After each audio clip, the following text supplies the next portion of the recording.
अधूरी रात। रात के 2 बजे थे। एक अजीब सी खामोशी मेरे छोटे से कमरे में पसरी हुई थी। खिड़की के बाहर चांद बादलों में छिपा था और उसकी अधूरी रोशनी भी आज मेरा साथ नहीं दे रही थी। मैं अपनी किताब बंद करके बिस्तर पर लेटा ही था कि एक हल्की सी खड़खड़ाहट सुनाई दी। मैंने सोचा शायद हवा से कुछ गिरा होगा, लेकिन आवाज फिर आई, इस बार थोड़ी करीब से। मेरे दिल की धड़कनें तेज हो गईं। मैंने टॉर्च जलाई और कमरे में नजर दौड़ाई, लेकिन कुछ भी असामान्य नहीं दिखा। मैं वापस लेटा ही था कि मेरे कान में एक फुसफुसाहट गूंजी, इतनी धीमी, इतनी बारीक कि मुझे लगा मेरा वहम है, तुम अकेले नहीं हो। मैंने डर के मारे आंखें मींच लीं। अब मुझे अपने कमरे का हर कोना डरावना लग रहा था। सांस लेने की हिम्मत भी नहीं हो रही थी। फिर मेरे पैर की उंगलियों पर किसी ठंडी चीज का स्पर्श महसूस हुआ।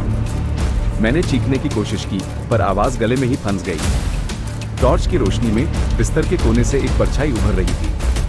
वो परछाई धीरे धीरे मेरे करीब आ रही थी। उसकी आंखें चमक रही थी, पर चेहरा साफ नहीं था।